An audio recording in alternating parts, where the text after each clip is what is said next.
Olá, graça e paz. Eu gostaria de meditar uma palavra que se encontra no Evangelho de João, no capítulo 2. O título na minha Bíblia: As bodas em Caná, a água feita em vinho. João, diferente dos outros evangelhos, ele vai citar apenas 7 milagres ao qual Jesus fez.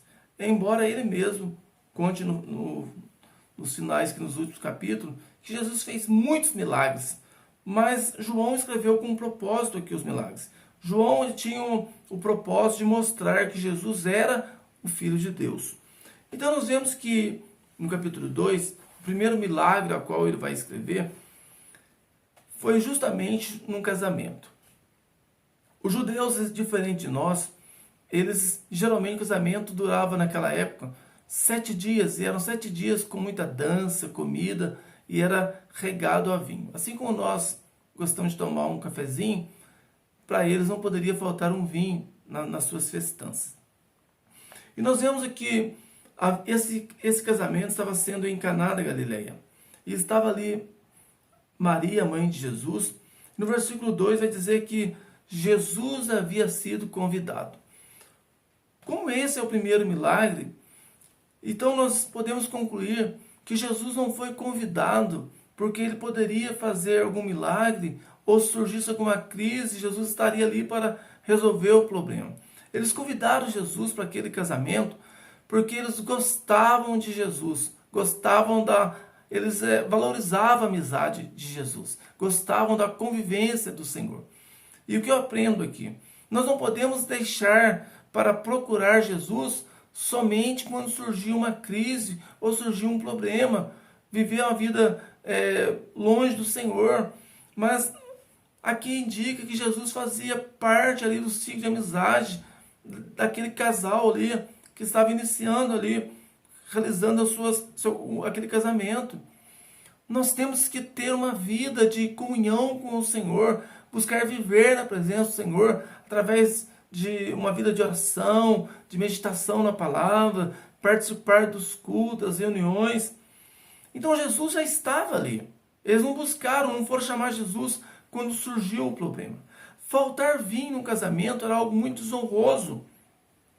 E nós vemos aqui no versículo 3 que faltou o vinho.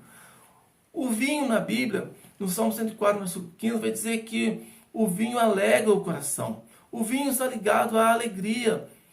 E nós não podemos deixar faltar a alegria na nossa vida. Nós não podemos viver por viver nessa vida, mas a Bíblia vai dizer que até a tristeza salta de alegria na presença do Senhor. Jesus estava ali quando surgiu a crise. Nós temos que buscar viver junto com o Senhor. Quando surgir a crise, o Senhor vai estar ali para nos ajudar, para nos dar sabedoria, para nos dar graça. E Jesus estava ali. Faltou o vinho. Por que faltou o vinho? Eu fiquei pensando sobre isso. Houve um erro de cálculo ali, eles calcularam mal.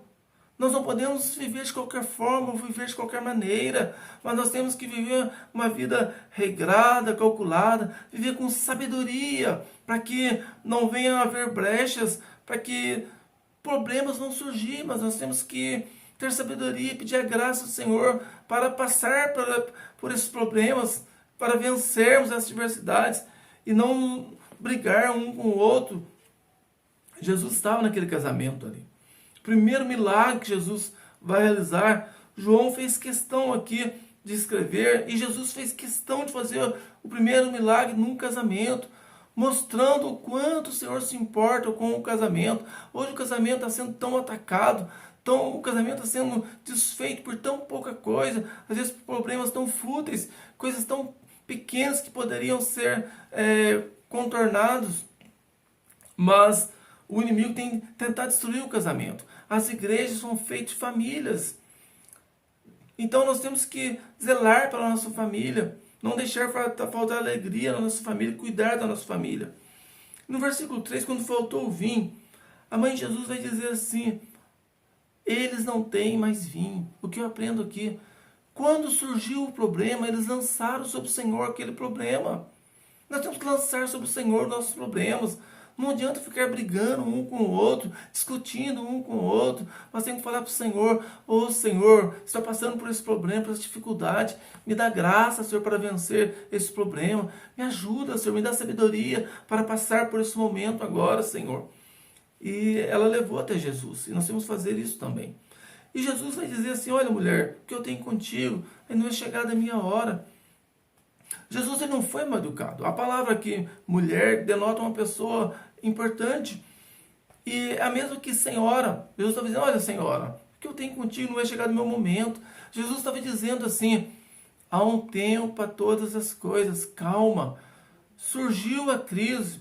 Jesus estava ali. Mas Jesus não estava indiferente. Ele estava esperando o momento certo para ele agir. É assim na nossa vida. Surgem problemas, surge adversidade. Jesus está conosco. No tempo certo ele vai agir. Temos que acalmar, descansar o nosso coração nele.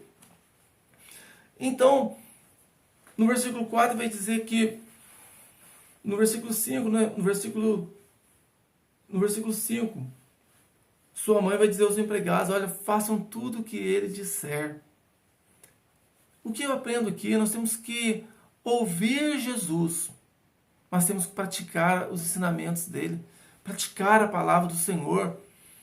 Aquelas pessoas, para eles alcançarem o milagre, eles tinham que ouvir Jesus e praticar a palavra do Senhor. De nada adianta eu participar da reunião, ali adorar o Senhor no culto, na igreja, ou na missa, né? Se a pessoa é católica, vai na missa, ouve a palavra, mas quando sai dali, vive a vida de qualquer forma, de qualquer maneira. Não adianta eu estar na igreja e adorar o Senhor, mas quando chegar na minha casa, ser um capeta, brigar com a minha esposa, brigar com meus filhos.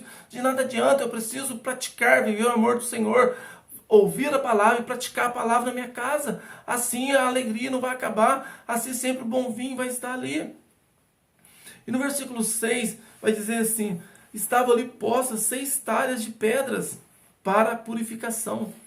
Os judeus, eles tinham o costume de deixar em suas casas talhas, para que essas talhas serviam para purificar. Os judeus, eles lavavam as mãos e os pés para purificar, um ato ali religioso que eles tinham.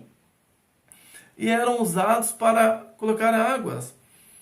Essas pedras, vai dizer aqui que cada um cabia 2 ou 3 metretas. Bom, essas metretas equivalem, cada metreta, uma metreta equivale a 40 litros.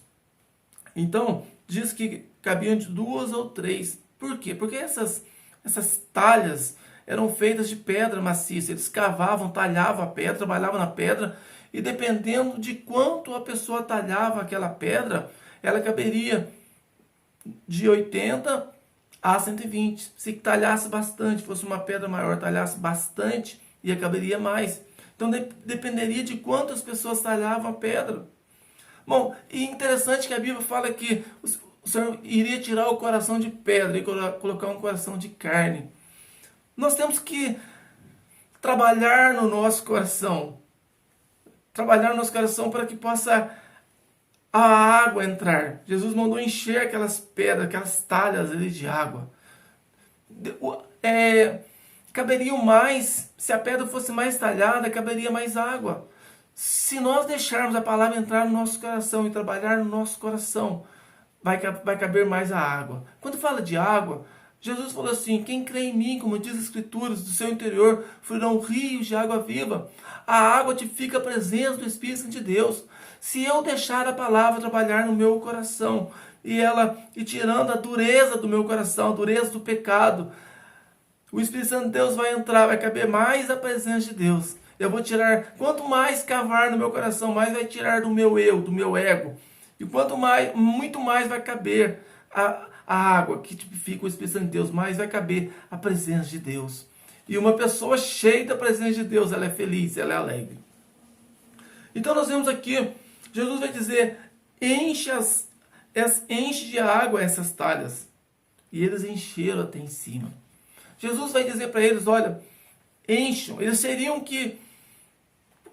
Jesus podia ter feito milagre já direto. Podia falar: apareça vinho dentro da talha. Mas o Senhor só faz o que é Impossível para o homem fazer. Aquilo que dá para mim fazer, para você fazer, ele não vai fazer. Pode ter certeza. Como um milagre ali de Lázaro. Jesus só tira a pedra. Ele tinha poder para ressuscitar um morto, podia falar, sai pedra. Mas isso o homem podia fazer. O que você pode fazer na sua vida para você ser feliz, para você ser alegre, o Senhor não vai fazer por você. Você pode morrer de orar para Deus fazer algumas coisas para você, o Senhor não vai fazer, porque você pode fazer. Você pode tratar melhor o seu cônjuge, tratar melhor os seus filhos, você pode mudar, você tem que deixar a palavra de Deus transformar o seu ser, mudar o seu caráter, né? Trabalhar na sua essência, transformar o seu eu interior. Então Jesus fala para eles, olha, enche as talhas, enche até em cima. Mas nós temos que nos encher, transbordar da presença de Deus, deixar o Espírito Santo de Deus nos encher, de tal forma que nós, por onde nós formos, nós derramamos aí o bom perfume de Cristo, né, a boa palavra, derramamos a presença de Deus. E eles encheram, eles deixaram aquelas talhas cheias de água. Eles poderiam pensar assim, para que eu vou encher essas talhas de água? Os convidados já se lavaram, já se purificaram. Mas Jesus tinha um propósito ali. Eu fiquei pensando depois sobre isso. Por que o Senhor não mandou encher as águas? E foi bem claro que as águas eram colocadas nas talhas que serviam para a purificação. Vinha guardado em odres, geralmente em odres velhos, odres que já foram transformados ali, passaram pela fermentação ali do processo do vinho novo e dilataram. Agora eles só serviam para guardar vinho. Jesus podia falar, apareça vinho dentro dos odres. Mas não, mandou na talha. Por quê? Jesus estava ensinando algo ali para eles, ali muito, muito profundo. Aquelas águas eram água de purificação. Aqueles homens, embora eles tivessem ali lavado as suas mãos e seus pés para se purificar exteriormente, mas o Senhor estava mostrando que eles precisavam purificar o coração. O vinho alegra o coração. Jesus colocou vinho justamente nas talhas de purificação, mostrando que ele estava trazendo algo novo, um vinho novo.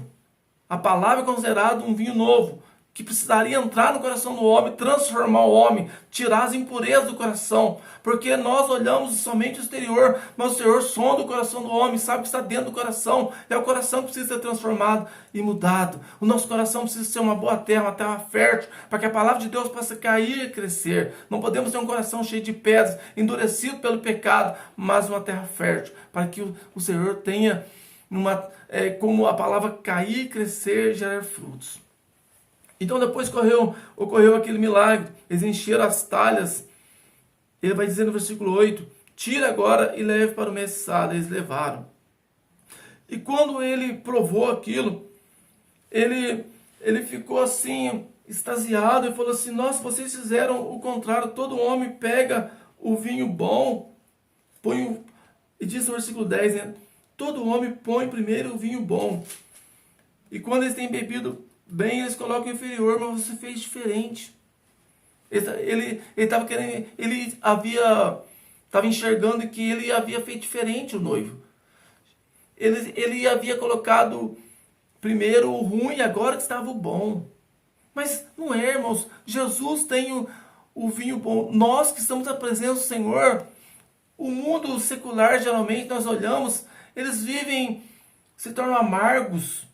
As pessoas se tornam ranzinhas, mas o casal que tem um desfrute da presença do Senhor, quanto mais eles vivem, quanto mais passa o tempo, mais eles se aproximam do Senhor, mais eles ganham da presença do Senhor, e mais eles são transformados, mais eles se tornam mais parecidos com o Senhor, se tornam mais alegres, mais felizes, cada vez eles se tornam melhor, eles vão se aperfeiçoando no Senhor.